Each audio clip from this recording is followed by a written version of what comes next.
శ్రీమాత్రే నమః.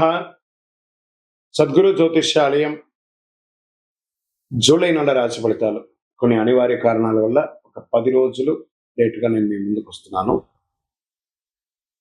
జూలై 10వ తారీఖు నుండి మొదలు పెడితే జూలై 30 వరకు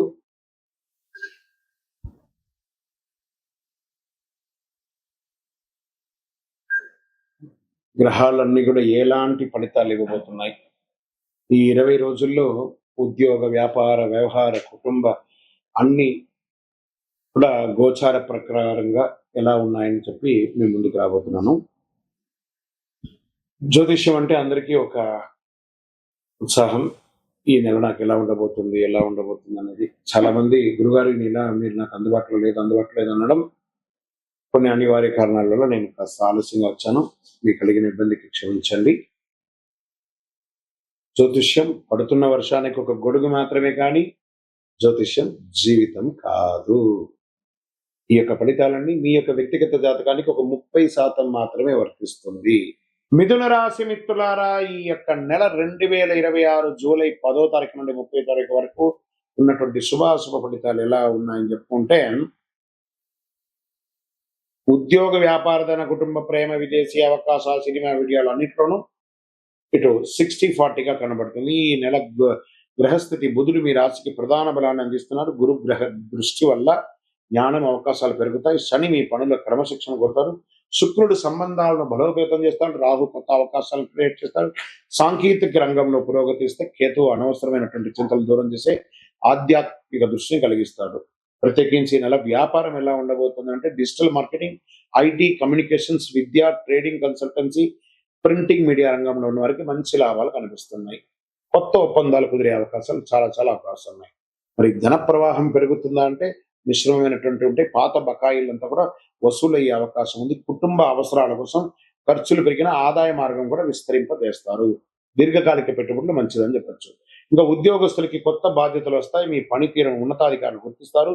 పదోన్నతి, జీతం పెంపు లేదా విదేశీ ప్రాజెక్టుల అవకాశాలు వచ్చే సూచనలు చాలా ఉన్నాయి. ఉద్యోగం మార్పు కోరుకునే వారికి మంచి సంస్థల నుంచి పిలుపు రావచ్చు. ప్రభుత్వ రంగ ఉద్యోగులకి పదోన్నతి, మీకు ట్రైనింగ్స్ లాంటిది వచ్చే అవకాశాలు ఉన్నాయి. పోటీ పరీక్షలు సిద్ధమయ్యే వాళ్ళకి జాగ్రత్త. అసాంఘికమైనటువంటి కార్యక్రమాల్లో ఎక్కడ కూడా మీరు ఇన్వాల్వ్ అవ్వకండి, దానివల్ల ఇబ్బంది పడే అవకాశాలు ఉన్నాయి. ఇంకా ప్రైవేట్ ఉద్యోగస్తులకు IT, software, banking, telecommunication, digital service, Oppo, multinational company పనిచేసే వారికి కొత్త అవకాశాలు వస్తున్నాయి. టీమ్ లీడర్షిప్ బాధ్యతలు చేపట్టే అవకాశాలు చాలా ఉన్నాయి. ఇంకా కుటుంబ సభ్యులతో సంతోషకరమైన సమయం గడుపుతారు. ఇంట్లో శుభకార్యాలు, చర్చలు జరుగుతాయి.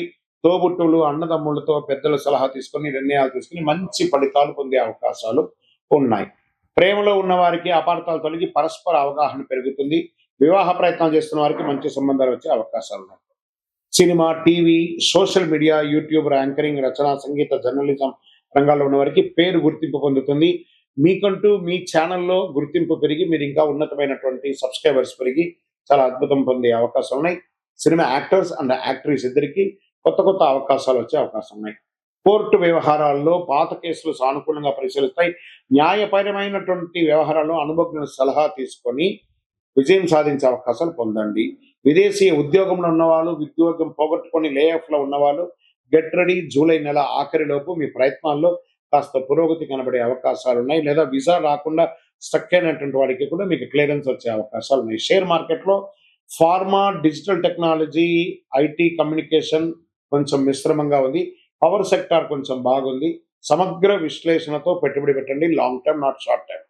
రియల్ ఎస్టేట్, భూమి, ప్లాట్లు, స్థలాలు కొనుగోలు మిశ్రమంగా ఉందని చెప్పచ్చు. ఆలస్యం అయ్యే అవకాశాలు కూడా ఎక్కువ ఉన్నాయి. ఇంకా consultancy, education, travels, logistic, hospital, IT service, financial services రంగాల్లో ఉన్న వారికి, సెక్యూరిటీ సర్వీస్ ఉంటారు సరే, హౌస్ కీపింగ్ సర్వీస్, వీళ్ళకందరికీ మంచి అవకాశాలు రాబోతున్నాయి. ఆరోగ్యపరంగా నిద్రలేమి మితనం, ఒత్తిడి, మెడ కండరాల యొక్క సమస్యలు, కడుపు ఉబ్బసము, చర్మ సంబంధించిన రిలేటెడ్ మీకు ఒక చిన్న శస్త్రచికిత్స కూడా అయ్యే అవకాశాలు ఉన్నాయి. జాగ్రత్త పడండి. మీ డాక్టర్ని సంప్రదించండి. వ్యవసాయదారులకి ఆధునిక పద్ధతుల్లో లాభం లభిస్తాయి. విత్తనాల ఎంపికలో జాగ్రత్త వహించండి. డూప్లికేట్ ని అవాయిడ్ చేసి చక్కగా విత్తనాలు పెట్టుకోండి. పంట మొదలు పెట్టండి. మంచి వర్షాలు రాబోతున్నాయి. విద్యార్థులకు పోటీ పరీక్ష, విదేశీ విద్య, సాంకేతిక విద్య అభ్యసించే వారికి అద్భుత అవకాశాలు బాగా కనబడుతున్నాయి. ఈ నెల అదృష్ట దినాలని చెప్తే 11, 14, 18, 22, 27, 30 ఈ రోజులు బాగుంటాయి మీకు. అదృష్ట సంఖ్య 6 మరియు 9 అని కూడా చెప్పొచ్చు. అదృష్ట రంగు ఆకుపచ్చ, పసుపు, తెలుపు, చందనం కలర్ మీకు చాలా కలిసి వస్తుంది. ఉత్తర దిక్కు ప్రయాణం మీకు చాలా మంచిది. శ్రీ బుధవారం నాడు మీరు చేయవలసినటువంటి పరిహారం ఏమిటి? శ్రీ మహావిష్ణువు లేదా హయగ్రీవ స్వామిని దర్శించండి. ఓం బుధాయ నమః అని చెప్పండి. లేదా ఒక మంచి తిరుపతి వెంకటేశ్వర స్వామిని దర్శనం చేసుకోండి. లేదా పరిసర ప్రాంతాలు ఏదో ఒక వెంకటేశ్వర స్వామిని పెట్టుకొని ఓం నమో నారాయణాయ అనే ఒక మంత్రాన్ని జపం చేసుకుంటూ 108 సార్లు ప్రయత్నం చేయండి. పచ్చని పెసర్లు, పచ్చని వస్త్రాలు, పుస్తకాలు, నోట్బుక్స్, పెన్ను లేదా ఆర్థికంగా వెనకబడిన విద్యార్థులకు విద్యా సహాయం చేయండి. అద్భుతమైనటువంటి ఫలితాలను పొందుతారు. అయితే మీ నిర్ణయం ప్రశాంతంగా ఆలోచించి తీసుకుంటే మరింత గొప్ప విజయాలను పొందే అవకాశాలు మెరుగ్గా ఉంది ఈ నెల. విజయోస్తు. మీ యొక్క వ్యక్తిగత జాతకం తెలుసుకోవాలనుకుంటే మీ పరిసర ప్రాంతాల్లో ఉన్నటువంటి గురువులని సంప్రదించండి, జ్యోతిశాస్త్ర నిపుణుల్ని సంప్రదించండి. లేదా మా ద్వారానే మీరు జ్యోతిష్యం తెలుసుకోవాలి అని అనుకుంటే మన ఛానల్లో కనబడుతున్న డిస్ప్లేలో కనబడుతున్నటువంటి నంబర్కి మీ పేరు, మీ date of birth, time of birth, place of birth WhatsApp చేయండి. మా అడ్మిన్స్ మీకు రిప్లై ఇస్తారు. ఇకను శక్తివంతమైనటువంటి ఫలితాలు పొందడానికి అతి శక్తివంతమైనటువంటి కరుంగాళి మాల, ఈ కరుంగాళి మాలను మన దేవాలయంలో 48 రోజులు పూజ చేసి సిద్ధంగా ఉంచాం. చండీ, సుదర్శన, సుబ్రహ్మణ్య భుజంగం చేసి ఇలాంటి మాల ఉంది రెడీగా. ల్యాబ్ టెస్ట్ చేసి కావలసిన సంప్రదించండి. మాతో మాట్లాడి కన్ఫర్మ్ చేసిన తర్వాతనే మాల తీసుకోండి, కానీ డైరెక్ట్గా తీసుకోండి. ఇక్కడ ఆన్లైన్లో మేము అమ్మట్లేదు. మా సంస్థకు మీరు అప్రోచ్ అయితేనే వాట్సాప్ ద్వారా ఫోన్ చేస్తేనే మీకు ఇస్తాము. కానీ మీరు బయట ఆన్లైన్ నుంచి తెచ్చుకుంటే మా సంస్థకు ఏ విధమైనటువంటి సంబంధం లేదు. మీరందరూ క్షేమంగా ఉండాలని భగవంతుని ప్రార్థిస్తున్నాను. సర్వే జనాః సుఖినో భవంతు. ఇంటి ముందు ముగ్గు వేయకపోతే ఏం జరుగుతుంది? అదొక ప్రశ్న, దానికి ఒక ఆన్సర్. ఇప్పుడు ఎలా చెప్తున్నా అంటే కొన్ని ప్రశ్నలకు విచిత్రంగా కూడా ఉంటాయి అని కూడా చెప్పొచ్చు ఆన్సర్. ఎలా ఉంటుందంటే ఇంటి ముందు ముగ్గు వేయడం అనేది కేవలం అలంకరణ కాదు. ఇది ఒక హిందూ సంప్రదాయమైనటువంటి ఆరోగ్య, శుభ్రత, ఆధ్యాత్మిక సంస్కృతి అన్ని కలిసి ఉన్నదే ముగ్గు. ముగ్గు ఎందుకు వేస్తారు? లక్ష్మీదేవికి ఒక ఆహ్వానం. మన ఇంటికి లక్ష్మి కావాలి కదా. ఏమంటున్నాం? భాగ్యాద లక్ష్మీ బారమ్మ అనే అమ్మవారిని పిలిచేటప్పుడు శుభ్రంగా ఉండాలి కదా. సంప్రదాయ నమ్మక ప్రకారం పరిశుభ్రత ఇంటి ముందు ముగ్గు కంటే మహాలక్ష్మీదేవి కటాక్షం లభిస్తుందని డైలీ ఇంటి ముందు ముగ్గు వేస్తారు.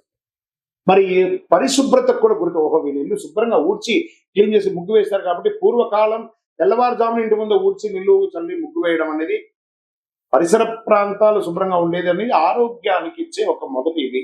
ఇంట్లో ఏవో చిన్న చిన్నవి ఉంటాయి, పడిపోతూ ఉంటాయి, చిన్న చిన్న జీవరాశులు చనిపోతుంటాయి, దోమలు కానీ లేకపోతే ఇవన్నీ కూడా వైరస్ వచ్చేవి ఇవన్నీ కూడా ఏం చేస్తారు? ఊడుస్తాం, నీళ్లు చల్లుతాం, కలాపు చల్లుతాం, ఆరోగ్యపరంగానే ఉంటుంది ఏం చెప్తారు.